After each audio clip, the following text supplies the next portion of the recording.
Vous voyez pourquoi j'ai eu raison d'adhérer au Parti québécois à la suite de ma lecture de ce livre, Rebâtir le camp du oui. Je vous incite quand même à le lire pour ceux qui ne l'auraient pas déjà fait. Et je pense que la richesse du nouveau discours du Parti québécois m'a aussi séduit. Parce que toutes les positions que M. Plamondon prend, mais disons dans les conférences de presse, je n'ai jamais de désaccord avec lui. Ce qui est assez extraordinaire pour moi, qui depuis 50 ans milite dans le mouvement indépendantiste, je suis en total accord avec le Parti québécois aujourd'hui. Et c'est un bonheur. C'est un bonheur. Donc, je vais maintenant vous passer la parole. Alors, dans le fond, oui, vraiment, M. Dupont. Je vais être bref, rassurez-vous. Ah, merci. Votre discours extraordinaire de Trois-Rivières et cet exposé que vous venez de nous faire, j'aimerais bien qu'on soit sur le site du PQ, qu'on puisse dire à des gens, tiens, ils sont là les arguments. Ouais. Depuis 50 ans, on nous a parlé d'indépendance, on n'a pas assez, les nôtres n'ont pas assez entendu les avantages qui retiraient de l'indépendance. Maintenant, 2 points très brefs. Mon ex-patron du bureau de la traduction fédérale, et j'ai été exilé 19 ans à Gatineau, Ottawa, comme traducteur à la Chambre des communes au Sénat et au ministère de la Défense, m'ont fait faire des allers-retours Québec-Montréal presque toutes les fins de semaine, et il y a une idée qui s'est imposée à moi. Mon ex-patron Barabé, dans une conférence, a dit à la fin du présent siècle, il va rester que 7-8 grandes langues. Et le français n'en fera probablement pas partie, même si c'est la 3e langue la plus enseignée en ce moment, dans le monde. Alors, il faut élargir le portrait pour les Québécois, là. La langue française, le débat, oui, mais c'est bien plus large que ça. Les 7-8 grandes langues doivent tout faire pour subsister et se diffuser, pour qu'on ne devienne pas tous des anglo-saxons. Ça, c'est mon premier point. Mon deuxième, c'est que une idée aussi a germé en moi. Puisque nos adversaires fédéralistes nous ont convaincus, ont convaincu beaucoup des nôtres, que faire l'indépendance, n'est-ce pas, ça serait nous enfermer dans un ghetto où on mourrait tous, pauvres, malades, ignorés de la planète entière, fermé sur le monde, ouais. Sur une bande de l'autre côté du Saint-Laurent, parce qu'ils vont faire le corridor jusqu'au Nouveau-Brunswick. Bon, moi je dis, pour opposer, battre cette idéologie idiote, pourquoi est-ce que dès maintenant on ne dirait pas aux Québécois, aux éventuels oui, au Québec notamment, qu'on pourrait faire en fait Québec, Acadie, Nord-Est ontarien, un Canada français viable où on serait des citoyens de première classe parce qu'on vivait en français.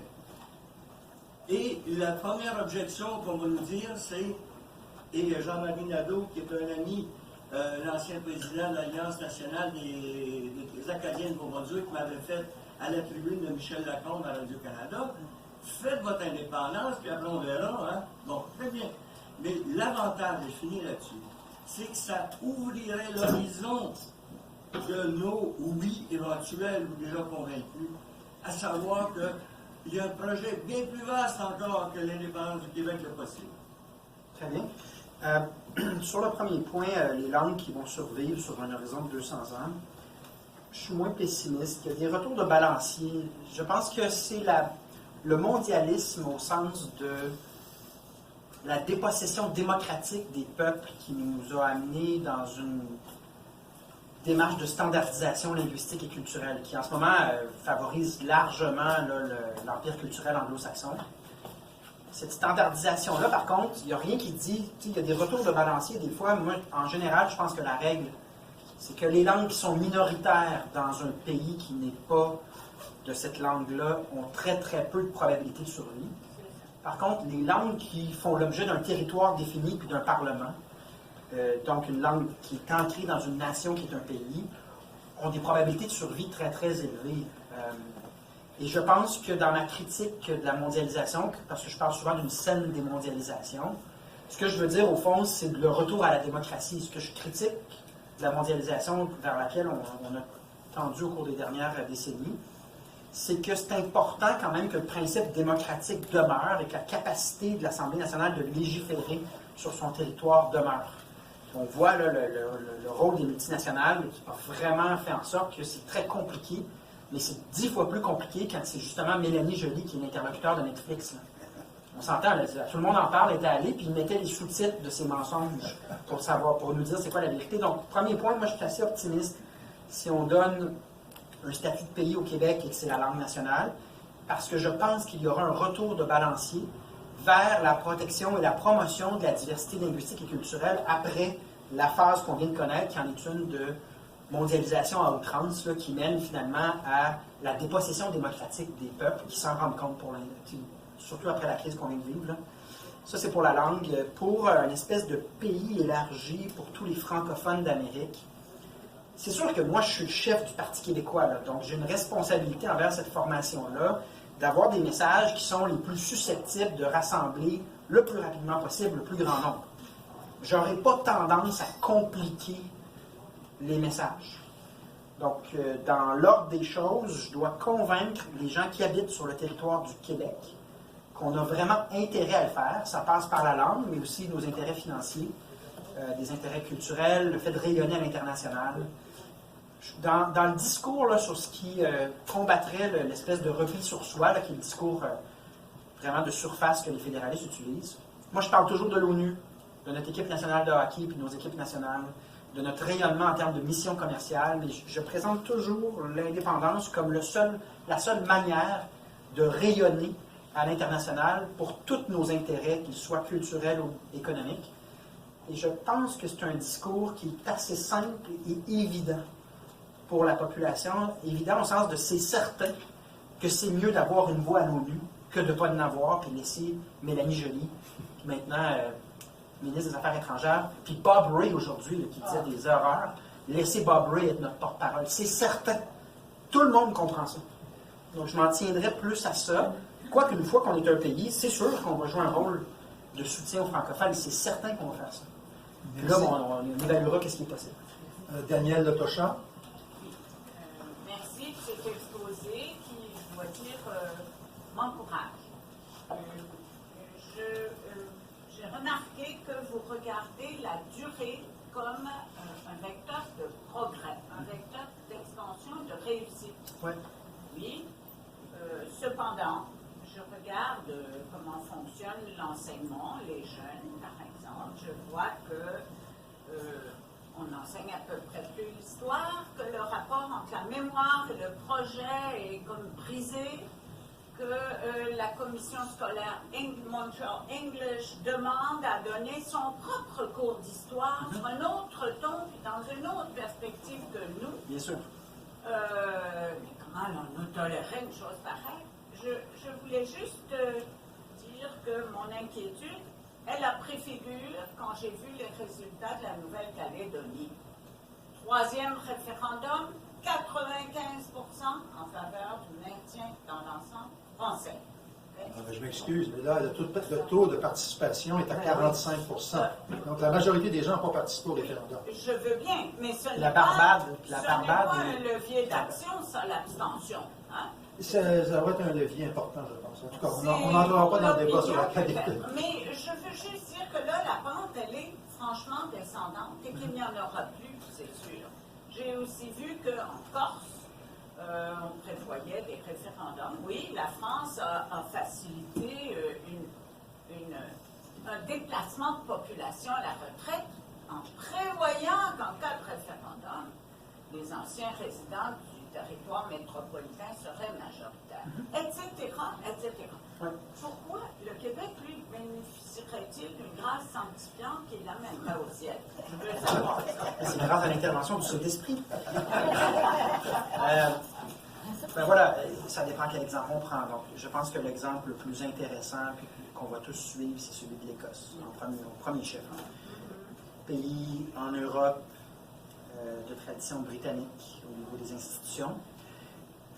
Et on voit que lorsqu'on est organisé, puis même à la limite, le Brexit démontre qu'une campagne qui est organisée sur l'autodétermination est capable de gagner. c'est ça qu'on va surveiller d'abord et avant tout, parce que là, sinon, on rentre dans des exemples. Oui, je ne me souviens pas si c'est la Barbade, c'est bien la Barbade, hein? Oui, la Barbade. Tu as la Barbade qui a réussi à sortir de l'Empire britannique. Tu as d'autres exemples, mais c'est des exemples qui sont des comparables, il me semble, dont la portée est moins intéressante pour le Québec. Mais c'est vrai, vous mettez le doigt sur quelque chose. J'ai tendance à voir dans la durée beaucoup, parce que ma vision de l'indépendance du Québec, ce que je visualise quand j'y pense, quand je me couche le soir, puis je me dis pourquoi je fais ça, puis où est-ce qu'on s'en va, je ne vois pas ça comme l'œuvre ni d'une personne, puis ni d'un parti, je vois ça comme une progression lente mais certaine. La seule condition de cette progression lente et certaine vers le résultat inévitable, c'est d'être têtu. Et c'est là que la CAQ est vraiment insidieuse. Elle invite à une démission. Mais tant qu'on est têtu, puis qu'on ne fait pas de compromis sur la vérité et sur la liberté, je ne vois pas comment ça n'arrivera pas. Puis rendu là, ça ne m'intéresse plus de savoir si c'est moi le prochain ou je ne sais pas quel autre circonstance, ça ne m'intéresse pas. C'est parce que ce ne sera pas l'œuvre d'une personne, c'est le fait, comme au hockey, de prendre un retour de lancer sur l'arrêt du gardien, puis de tellement prendre de retour de lancer, puis évidemment pour le Canada anglais, c'est la prise de conscience qu'ils ont beau essayer tous les subterfuges, cette question-là demeure et demeurera, ce qui à un moment donné va amener aussi un décrochage de leur côté en disant ok, faites-le, puis un peu comme on a vu pour la Slovaquie par rapport à les Tchèques. Les Tchèques ont juste dit ok, mais là, faites-le, là, puis on n'en veut plus. Débarrasser. Oui, débarrasser le plancher. Puis les Slovaques vivent très bien depuis ce temps-là. Oui. C'est le cas de la Norvège avec la Suède. Les Norvégiens, c'est la fameuse auteure urbaniste Jane Jacobs dans The Question of Quebec Separatism qui dit écoutez, les Norvégiens étaient juste fatigants. Ils revenaient toujours avec un projet de loi fatigant, puis là, les Suédois, à un moment donné, n'étaient plus capables. Aujourd'hui, c'est les meilleurs amis du monde. Moi, je connais, j'ai vécu en Suède, j'ai vécu en Norvège. Tu traverses la Suède et la Norvège, puis c'est difficile de distinguer. Donc, c'est dans le fait d'être têtu sur la justice et sur la vérité.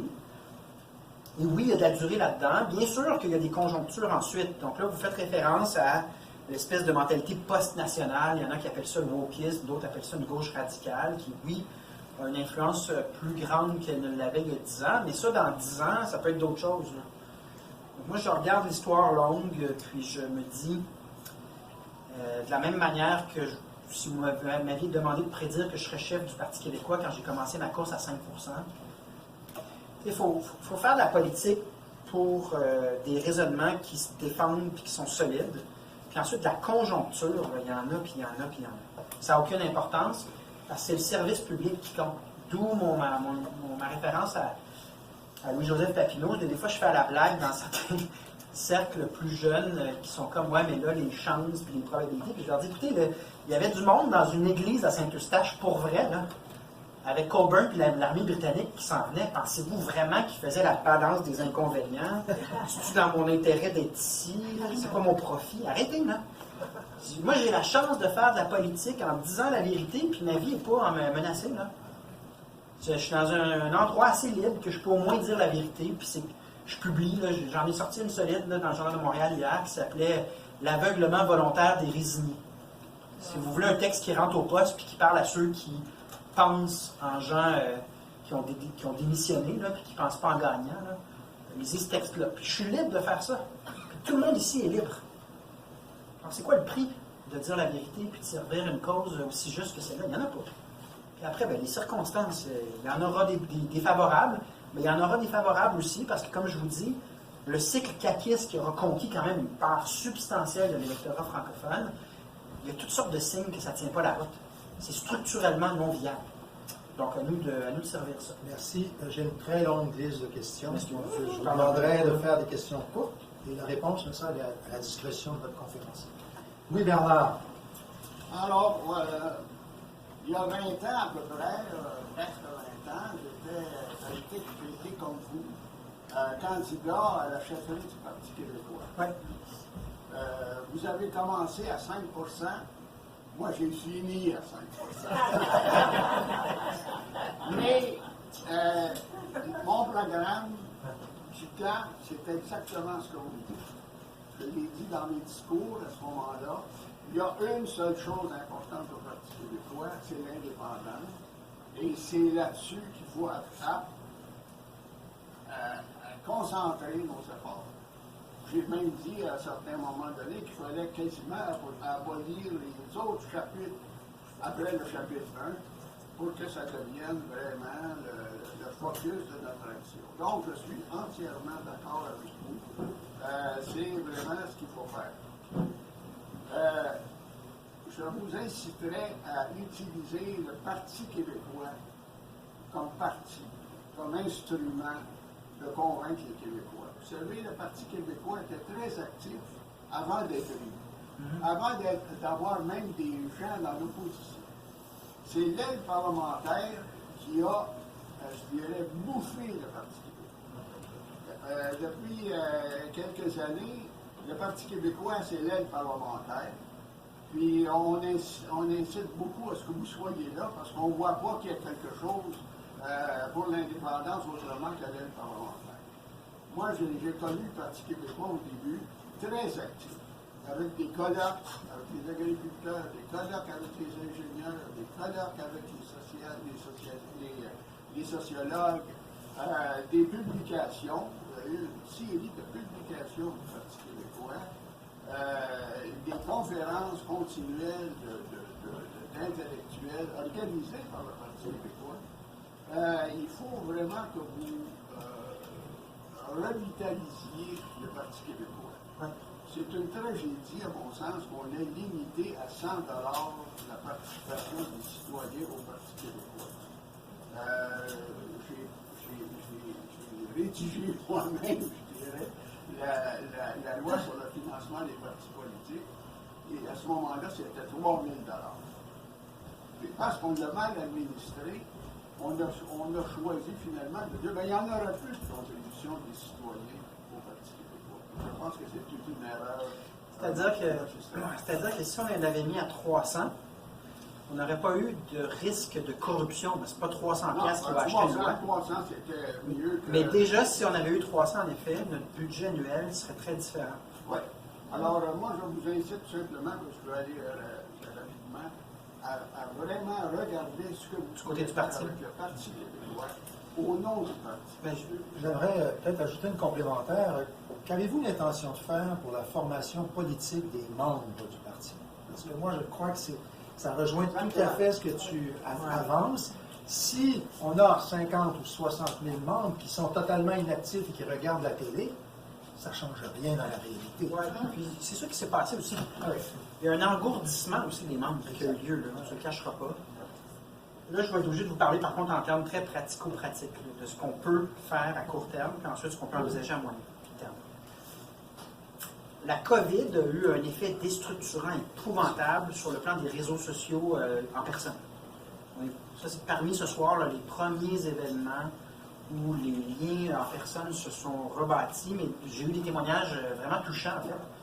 Dans des cégeps, il faut qu'ils travaillent à ce que les étudiants reprennent l'habitude d'être à la cafétéria et de se jaser en personne, tellement les médias sociaux, combinés à des habitudes qui ont été créées durant la COVID, ont un impact sur le tissu social. Donc, vous comprenez que quand je prends les rênes du parti à titre de 10e chef de cette formation-là, non seulement j'ai été confiné pendant 9 mois, pas capable de rien faire à l'extérieur de mon chez-soi, mais en plus, quand on a déconfiné, j'ai constaté à quel point le taux d'activité sur le plan social, ben, c'est vrai aussi au Parti québécois que ça a eu un impact. Le temps est limité, donc, en vue des élections de 2022, dans le cadre desquelles il faut absolument performer. Donc, quoi faire dans ces circonstances-là? Je pense qu'à court terme, il fallait que les idées soient le plus claires, le mieux définies possible, pour que ce soit une source de mobilisation, parce que dans Oser repenser le PQ, ce qu'on me disait quand j'ai fait la tournée d'à peu près tous les groupes et les membres possibles, c'était on ne sait plus vous êtes qui, on ne sait plus exactement ce que vous incarnez. Donc, le premier virage qu'il fallait prendre à court terme, c'était de définir très clairement on incarne quoi. Pour ou contre, il faut que ce soit clair. Une fois que ça c'est fait, on va essayer de mobiliser sur la base d'une élection qui s'annonce quand même passionnante au niveau de ce qu'elle incarne pour la suite des choses au Québec. Puis là, ben, idéalement, on sort de là avec un plus grand budget, parce que maintenant, avec la réforme Drainville, c'est que le budget découle du nombre de votes obtenus. Donc, si on augmente le nombre de votes, on libère du budget au parti, qui, lui, peut être source de mobilisation puis d'activité. Mais je pense que ce sont ces étapes-là dans cet ordre-là. Parce qu'il ne faut pas sous-estimer à quel point les résultats de 2018 auront eu un impact important sur les finances du parti. Et si on veut relancer l'idée que le parti attire des gens, des discussions, des initiatives, ça va prendre un soutien du parti qui va avoir lieu lorsqu'on performe suffisamment pour augmenter ces budgets-là. Ça nous laisse donc un an, là, si je prends il y a 3 mois, qui est à peu près là, la période de déconfinement jusqu'aux élections, un an, pour au moins établir le caractère unique et distinctif de ce qu'on défend, et mobiliser suffisamment autour de ça pour performer, et donc se donner un cycle que je qualifiais de haussier là, tantôt dans mon explication. Merci.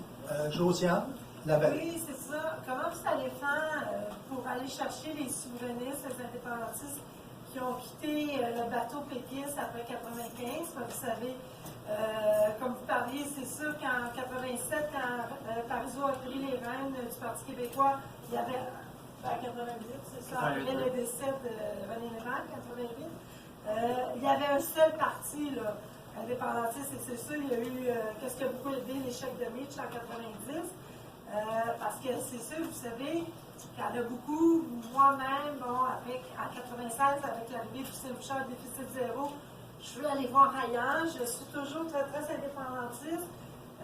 Je suis plus membre de Québec solidaire parce qu'il y a des choses qui me déplaisaient, mais j'avoue, dans les élections, j'habite ici, j'ai voté pour Ruba Gazal, parce que le Parti québécois n'avait pas un choix très intéressant à m'offrir. C'est ça le problème, souvent, dans les châteaux forts péquistes de Montréal, ben, vous n'arrivez plus à mettre des candidats vedettes pour battre les candidats de Québec solidaire. Souvent, moi, mettons, exemple, un Denis Monnier, j'aurais peut-être voté pour lui. Mais. Oh, ben là, maintenant vous me le dites. Ben, c'est ça, la dernière sélection, mettons que le choix, je n'aurais pas le nom des candidats, mais c'était pas très invitant de voter pour les candidats du Parti québécois dans certains comtés qui ont été des châteaux forts péquistes. Merci, Josiane.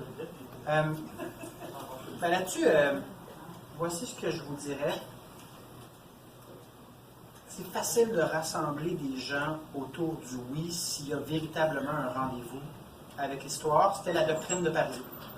Parizeau, de l'essentiel de ce que je comprends de sa pensée, même dans des circonstances difficiles, vous mentionnez 88, c'était de dire, ben, moi, que vous me disiez que ce sont des circonstances difficiles, il y aura ce rendez-vous-là. Donc, quand le rendez-vous aura lieu, ben là, individuellement, le choix est plus facile au niveau du oui. Donc, à date, à ce jour, j'ai réussi à aller chercher des candidatures de qualité à travers des sondages terribles. Vraiment des sondages outrageusement avantageux pour un gouvernement qui fait son point de presse à tous les jours.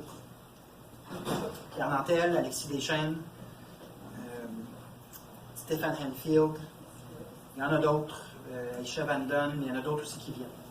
Je vais continuer dans ce sens-là, mais je pense que l'argument le meilleur pour l'avenir du Québec en 2022, c'est de dire, écoutez, si on veut voter oui, là, de manière définitive, puis enfin fermer ce chapitre-là pour bâtir des choses constructives, au lieu de chicaner avec un Canada qui nous méprise, si on veut ça, ça va prendre un rendez-vous avec l'histoire.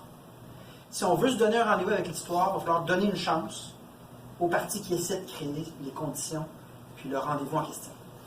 Ça va être, je pense, plus dans cette logique-là, parce que je rentre dans les prochaines élections très conscient de mon statut d'underdog, de chef sous-évalué. C'est-à-dire que quand on regarde mon taux de notoriété, c'est 50 quelques % seulement des Québécois qui savent je suis qui. Devant Anglade, GND puis Legault qui sont tous dans les 95, 93, 96.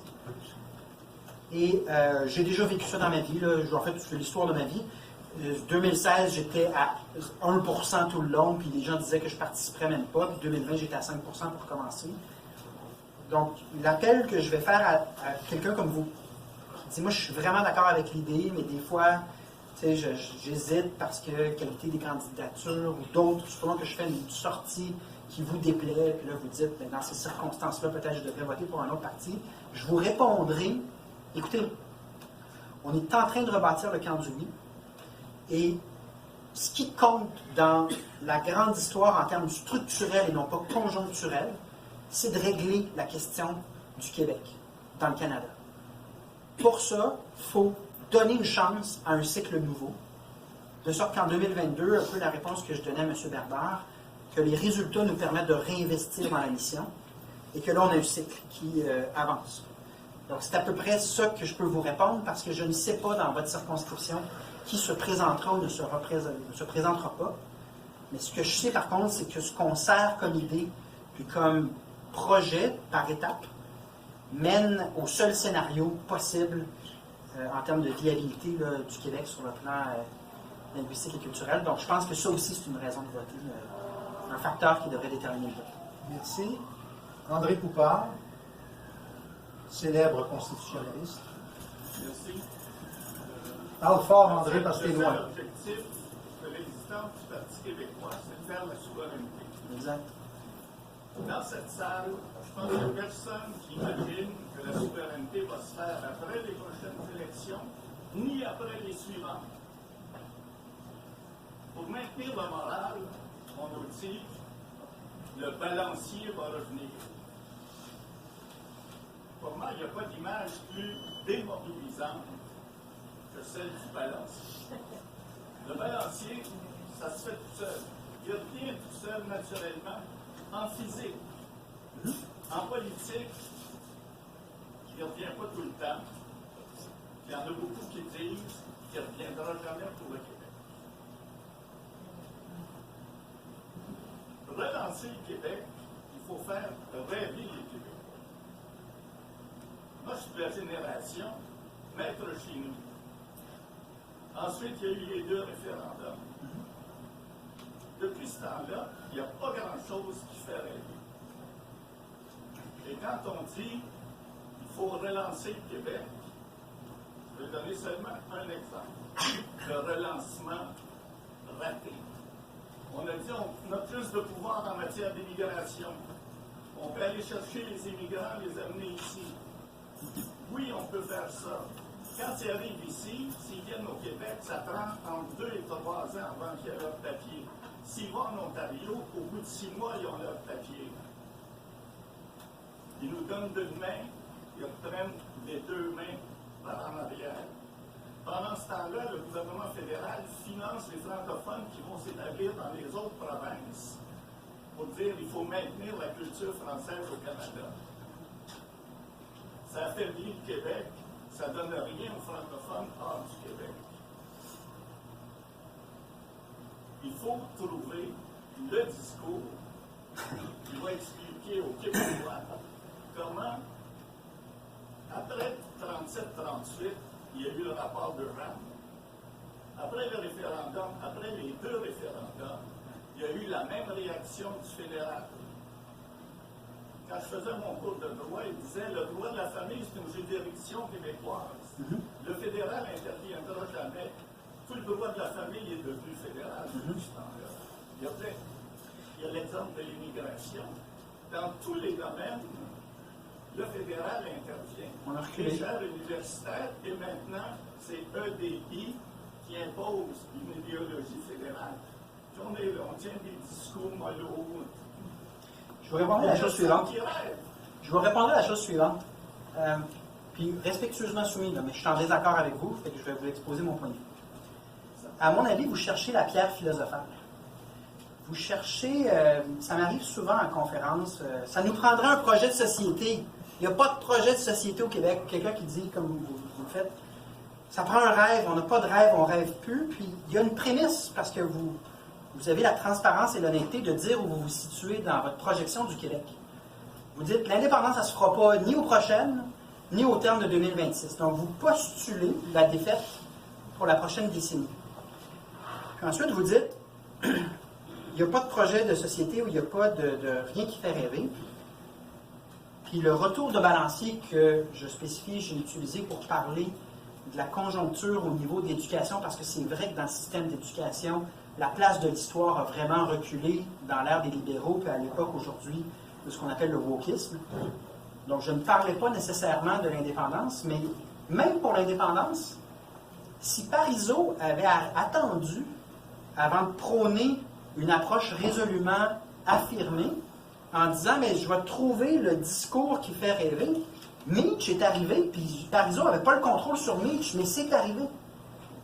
Puis il y a toujours ce dilemme-là dans l'histoire du PQ, à savoir, si Parizeau, de par sa détermination, qui a créé l'environnement qui a permis 95, ou est-ce que Parizeau, sans Meach, ne serait jamais arrivé dans un contexte permettant la tenue de 95? C'est un débat d'intello au sein du PQ qui n'en finit plus. Mais je pense qu'il ne faut pas chercher la pierre philosophale. Qu'est-ce qui est vrai, tu le mets de l'avant. Le projet qui fait rêver, c'est un pays, puis ensuite tu le donnes aux plus jeunes en disant « Écris ce que tu veux dans ce chapitre-là, c'est le tien. » Il y en a d'autres comme vous qui ont écrit des chapitres qui peut-être ne finissent pas avec le pays, mais qui ont avancé beaucoup. Voilà ton chapitre, qu'est-ce que tu écris dedans? Puis tu laisses tout le monde avancer en sachant qu'il y a des retours de balancier, puis dans le cas de nos relations avec le fédéral, ce retour-là, c'est le mépris. Plus on est faible, plus ils sont méchants. L'un n'exclut pas l'autre. On peut agir sur les deux. Deux dernières interventions, Louise Brouillet et Jacques Mété. J'ai fait mon mémoire de maîtrise sur Louise, parle plus fort. J'ai fait mon mémoire de maîtrise sur le référendum de 80 avec M. Monel ici, qui était mon directeur de maîtrise. Et moi, la question du référendum, je l'ai pas mal étudiée, comme vous pouvez l'imaginer, je suis passé 5 ans là-dessus, et j'ai revu un texte que j'avais écrit il y a très longtemps, où j'étudiais les questions référendaires, comment finalement les gens votent dans les référendums. Et ce qui m'inquiète beaucoup, c'est que, en fait, les gens sont conservateurs dans les périodes où ils doivent faire un choix, où ils doivent dire oui ou non à quelque chose qui est comme une rupture. Bien Je sûr. pense qu'on a quand même cet exemple-là, on va dire en 95, on a passé très gagné. Mais on a pas moins qu'on a des adversaires féroces en face de nous. D'accord?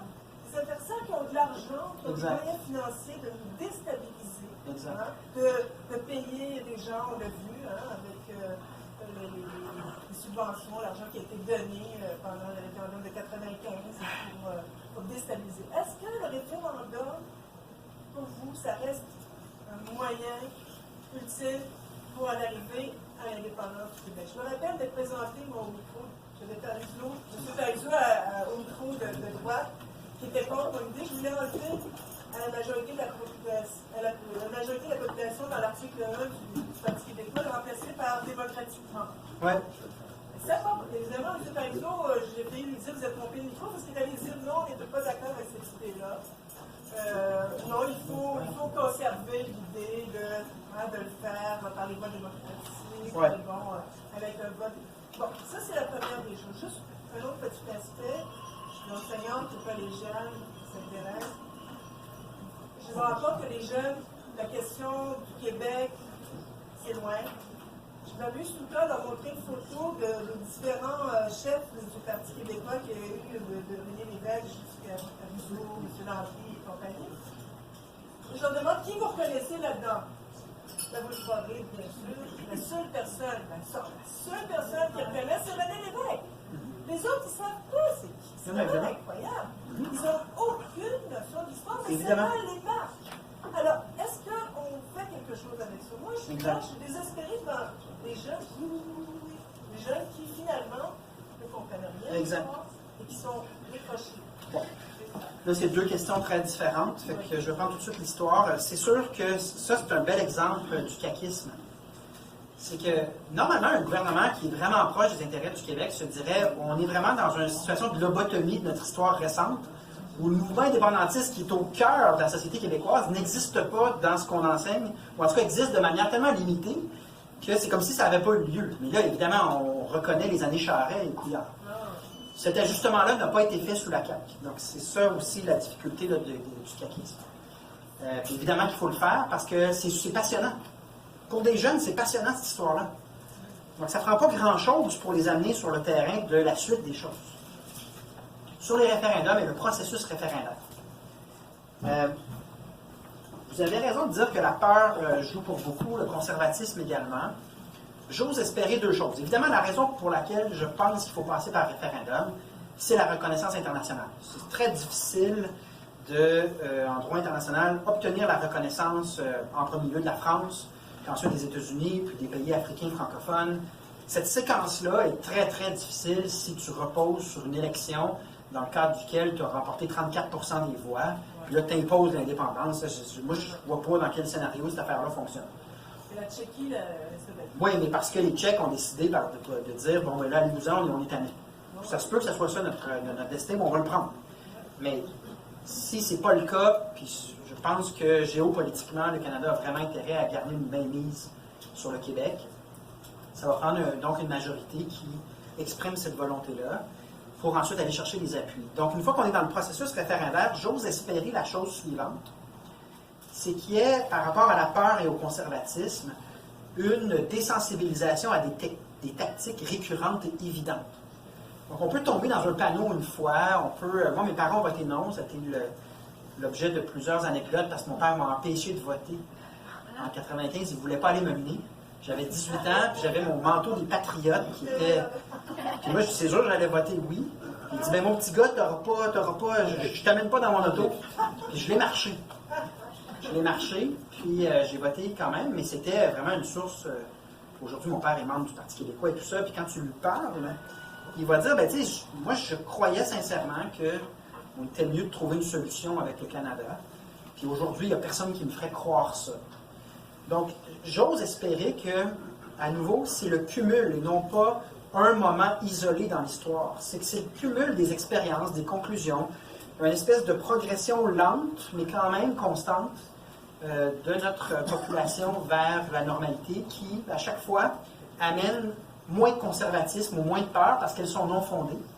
J'ose espérer également que la démarche d'endroits comme l'Écosse, comme le Brexit ou d'autres événements, nous amèneront dans un environnement où tout le monde se rend compte que c'est pauvre René Lévesque qui doit expliquer qu'on va avoir une souveraineté association parce que sinon on aurait difficilement accès à des marchés. Il n'y a personne qui pense en date d'aujourd'hui qu'il n'y a pas de standardisation des normes de commerce international. Puis tous les exemples qu'on va voir ou qu'on a vus récemment, bien évidemment que l'entente internationale s'applique, puis il n'y a pas une compagnie qui veut se priver d'un marché juste pour bouder. Il n'y a personne qui va faire ça. Donc, je trouve que le risque d'affaires, tout c'est standardisé, ça aide un peu la discussion sur le risque et le conservatisme, mais je pense surtout que c'est le cumul des expériences comme population qui nous amènera probablement au rendez-vous ultime à voir ça de manière moins dramatique qu'on a pu le voir en 80, où est-ce que les campagnes de peur étaient nettement plus efficaces. Là, le confort et l'indifférence, on voit plein d'extraits de est-ce qu'on mord la main qui vous nourrit? Mais on entend la peur, on entend l'intimidation dans le discours. À quel point ce discours-là a vraiment une quelconque crédibilité en date d'aujourd'hui? Je pense qu'il y a une évolution cumulative. Merci. Dernière question, Jacques Leto. Oui.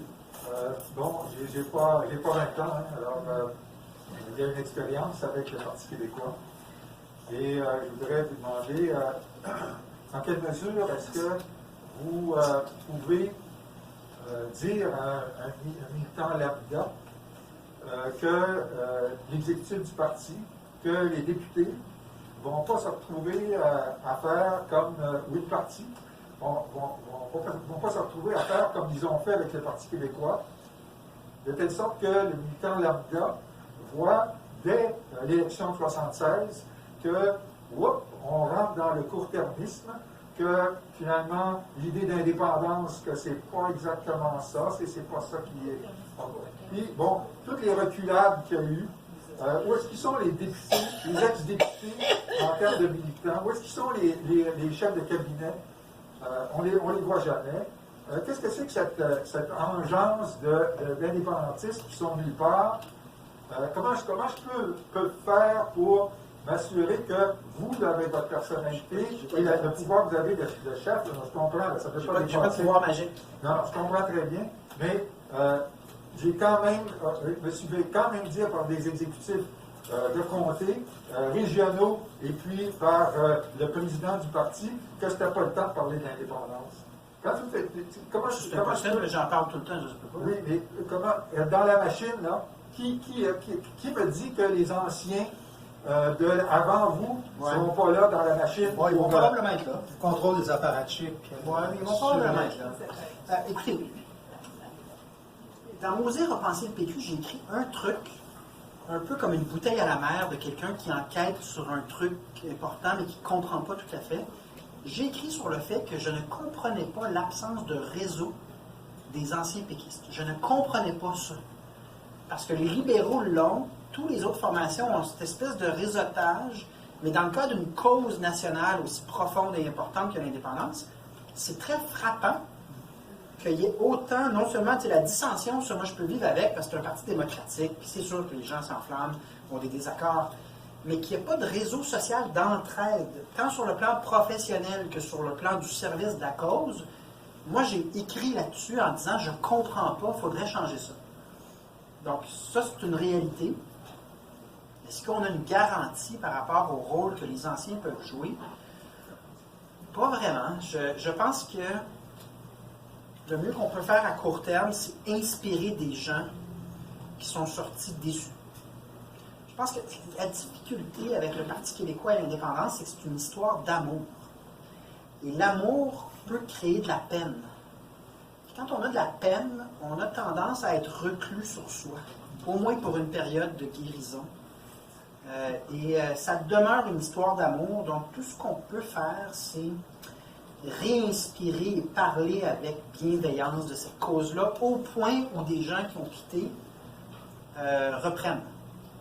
Mais vraiment, aller voir ma lettre d'hier, c'est un hasard, mais hier, j'ai parlé de l'aveuglement volontaire des résignés. Mais les résignés, c'est souvent des gens qui ont eu une peine d'amour. Et rendu là, il n'y a plus de rationalité dans ce qu'ils écrivent.